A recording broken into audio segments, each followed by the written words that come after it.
foi a Madame Lenormand? Quem é essa figura icônica? Essa figura que conseguiu colocar o nome dela em um baralho extremamente popular, mundialmente usado, e que se você vai conversar com uma cartomante, ela conhece. Oiê, eu sou a Sá, e hoje eu tô aqui para desocultar essa informação e contar um pouquinho dessa fofoca maluca e super icônica. Madame Lenormand nasceu em 1772. Lá na Europa, no esmado ali da França, mais ou menos, uma francesa chique. Ela teve uma infância tranquila, conversava muito com outras figuras dentro da comunidade cigana, porque para quem não sabe, os ciganos eles residiram muito na Europa, principalmente de 1700 a 1800, por conta de algumas invasões de outras terras, outros países que eles estavam, e eles sofriam essa agressão e essa perseguição. A Lenormand começou a ter esse contato com esse mundo holístico, com esse mundo que pega o inconsciente do ser humano e tenta decifrá-lo desde muito nova.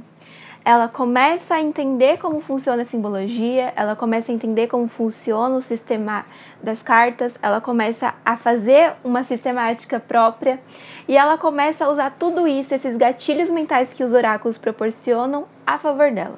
Até que chega ali, quando ela consegue completar uns 17 anos, 18 anos mais ou menos, e ela começa realmente a praticar de uma maneira muito assertiva.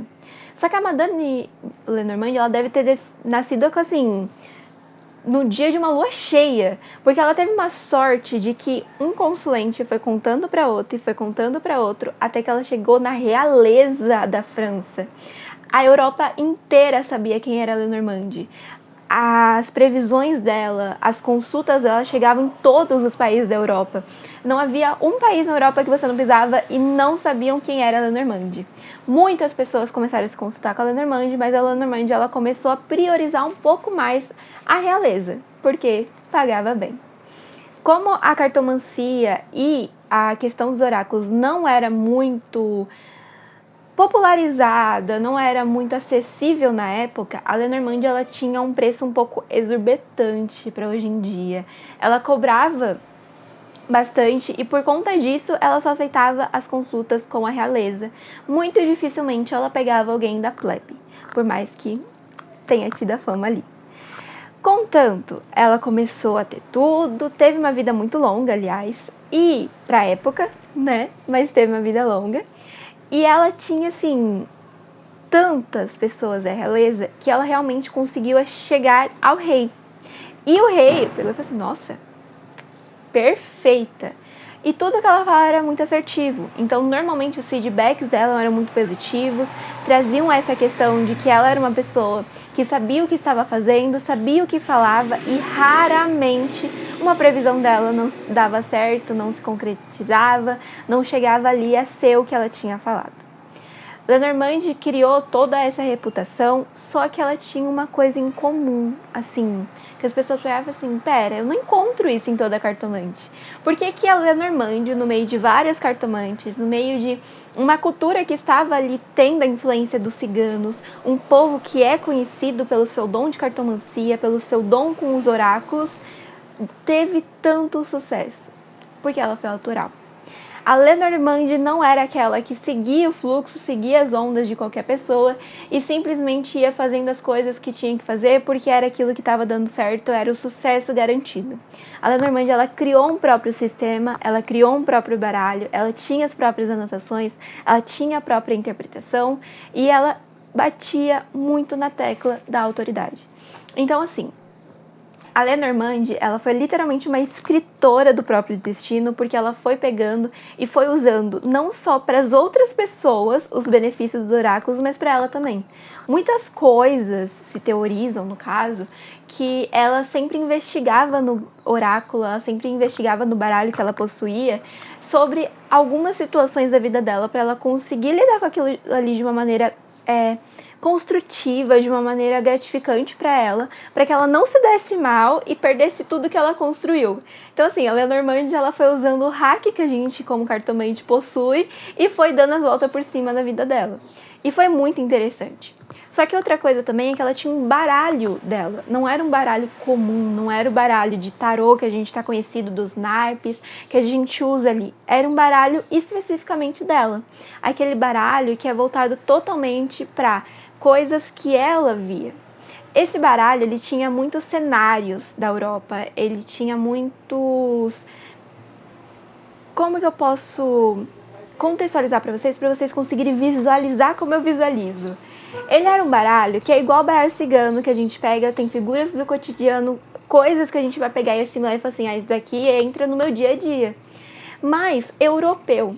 Então assim, eu não vivo na França, eu não sei qual é o contexto diário da Europa, mas havia essa questão. Então tudo ali era muito voltado para o cotidiano europeu, porque para ela ter essas figuras cotidianas, essas coisas do dia a dia, engatilhava muito mais fácil e era muito mais prático. Então ela procurou a praticidade através das consultas dela, através do que ela entregava, através de tudo que ela fazia ali e do que ela proporcionava para os consulentes dela. Raramente ela era aquela pessoa também que ia passar 1 hora falando com vocês, que ia ficar ali enrolando e prolongando uma resposta que poderia ser dada muito rápida. Ela era aquela tipo de mulher que gostava de dar uma resposta prontamente. Você questionou, por exemplo, sobre o seu trabalho. Vou me dar bem? Ela fala assim, não, porque é isso e aquilo outro. Ela não era aquela que fala assim, olha, meu amor, não, mas a gente consegue reverter. Tem esse problema aqui, a gente pode fazer isso. Ela não tinha essa sensibilidade, mas as pessoas gostavam, porque naquele contexto cultural da época, a praticidade, a rapidez era muito melhor. Não é igual hoje em dia que a gente precisa desse acalento, desse colo de mãe que a cartomante proporciona através de uma consulta com esse toque, com esses certos elogios, esses apelidos carinhosos, essa voz mais mansa para conseguir ali reverter uma situação que está difícil e um quadro emocional do consulente que também não está positivo. Ela era aquela literalmente de toma no seco e é problema seu. Outra coisa que a Lenormand também aconteceu é que ela, enquanto viveu, ela era muito extravagante. Então, era muito difícil você passar na rua e não ver a Lenormand. Ela era pior do que as mulheres ciganas. Isso porque, assim, eu falo do meu povo é extravagante, a gente tende para extravagância. Mas ela tinha essa mania de pegar e de ser muito. Era muito ouro, ela gostava muito de joias, ela era vaidosa, ela era aquela cintilante. Então, onde você passava, você falava assim, nossa, é da realeza, é alguém da alta sociedade, porque ela tinha muitas coisas. E ela ganhava muito presente. A Lenormand, ela, assim, foi considerada uma das mulheres mais paparicadas, porque ela era bonita, era cheirosa, uma coisa difícil pra época, e era uma pessoa muito elegante, ela tinha a eloquência que eles falam, né? De ter essa questão, de ter essa energia, essa vibração. Então, às vezes, ela cobrava pelas consultas e, além disso, ela ganhava coisas. E uma coisa que a Lenormand ganhava muito é perfume. E, na época, perfume era extremamente caro. Só pra gente ter uma noção dos consulentes que ela pegava, que era, assim, alto nível. A Lenormand foi considerada uma das melhores cartomantes que a gente já teve em toda a nossa história da cartomancia. Ela tem o seu marco, ela tem a sua significância. Mas, em vida, a Lenormand não fez nada de contribuição para o mundo da cartomancia. Como assim, Sá? Ela não pegou e simplesmente criou o baralho e falou assim, toma, cartomantes, eu vou inspirar vocês, eu vou ajudar vocês. Vamos lá, vamos criar um baralho. Não foi a Lenormand exatamente que criou esse baralho. Ela tinha um baralho personalizado dela, que o Lenormand atual é inspirado nesse baralho original.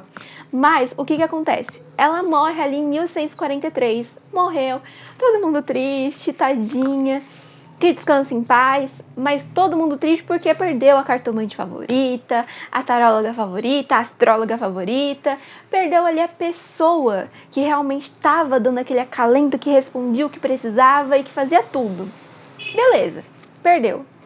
Aí a gente vai para 50 anos depois. Então ela morre em 1643 e em 1893 eles vão assim, vamos investigar essa casa, né? Vamos pegar onde a Madame Lenormand morava, vamos tirar as coisas dela. Mas eles só não tiram, porque normalmente tira e perde as coisas. Eles começam a investigar. Eles começam a procurar anotações, eles começam a achar coisas que ela deixou escrito. A Lenormand escreveu muitas coisas. Ela deixou produzidas muitas anotações para que a gente, no futuro, conseguisse pegar. Ou não, talvez por ela também, não vamos saber. Mas ela deixou essas anotações. Pegaram as anotações, começaram a estudar. Nossa, que interessante, que ponto de vista novo. Vamos usar. E aí começa a produção de 2 baralhos diferentes. O Lenormand, que aí sim ele é inspirado no baralho que ela usava, ele vai para o contexto europeu, ele tem figuras europeias importantes, ele segue ali a monarquia. Então, tipo assim, o Lenormand, ele é voltado para contextualizar na Europa. Se você é uma pessoa europeia, ou se você mora na Europa, a sua facilidade com o Lenormand ela vai ser gigante. Mas se você é uma pessoa igual eu, do Brasil, que nunca foi pra fora, que nunca pisou na Europa, muitas coisas que você vai pegar e você vai ver nas figuras do baralho, você vai falar assim, por quê? O que isso quer dizer? E pode ter uma dificuldade para entender. O contexto social que a gente vive e o contexto que a gente está inserido, da sociedade, do país, da cultura, é muito fundamental para as leituras das cartas. Muito. E o segundo baralho foi o baralho cigano. Esse aqui é a versão brasileira que eu tenho. O baralho cigano ele foi criado e depois ele foi popularizado porque ele acaba sendo mais acessível, ele tem figuras que representam o nosso dia a dia, então a gente tem os gatilhos mentais muito mais facilitados nele do que no Lenormand. Além disso, o baralho cigano ele foi popularizado entre os ciganos também, porque os ciganos pegaram assim, olha, um baralho parecido com o que a gente usa. Sara, mas o baralho cigano não vem de ciganos? Não vem não, mas isso é uma fofoca para um outro vídeo se vocês quiserem. Então o baralho cigano, ele entra aqui pra gente, pra ele ser aquele prático. A praticidade que a Lenormand trazia, o baralho cigano vai trazer. Tem muitas cartomantes que falam, o baralho cigano é muito objetivo. E ele é mesmo, porque as cartas são muito objetivas, elas não têm muitos elementos. Elas são claras, elas são evidentes para que a gente consiga entender de maneira mais clara, para que a gente passe a mensagem de maneira mais clara.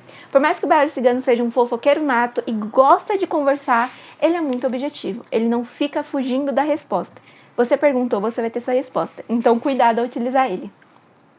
A Lenormand realmente foi uma figura que influenciou muito, querendo ou não querendo, que a gente não vai saber. De maneira inconsciente, ela conseguiu ser uma cartomante, além de grande peso e grande renome, ela também acabou se tornando uma pessoa extremamente importante para o mundo da cartomancia. Agradeço muito pela existência dela, porque baralho cigano é meu favorito, e ela acabou contribuindo para a construção, criação e a popularização de muitos métodos baralhos que a gente conhece, certo? E para finalizar, conversando um pouquinho agora com a cultura da cartomancia, vocês já pararam para pensar que se a Lenormand não fosse autoral, que se a Lenormand não procurasse ter amor pelo ofício dela, se ela não procurasse ter as coisas que são só dela, tipo assim, você não encontra em mais nenhum lugar, ela não teria tanto peso e tanto destaque? Eu falo isso porque é muito difícil a gente ser criativa no mundo de hoje. É muito difícil a gente se permitir a criatividade, se permitir se deixar levar pela criatividade e a gente conseguir sentir que ela realmente nos pertence. Mas tomem cuidado ao ter a mania de recriar, a mania de reproduzir aquilo que dá certo e muitas vezes perder a sua essência. A cartomancia não é prisão para ninguém e muito menos para nossa criatividade. Ela, na verdade, é uma ferramenta muito potente para desbloquear quando a gente está em bloqueio e para intensificar esse amor que a gente sente pela criatividade, pela nossa vida autoral e pela nossa singularidade. Então, lembre-se, tem coisas que dá certo mesmo. Por exemplo, a tiragem coletiva do amor é sempre um sucesso. Mas lembre sempre de ter a sua marquinha registrada, ser do seu jeitinho, escreva da sua maneira, fala suas palavras e sempre faça de coração. É isso!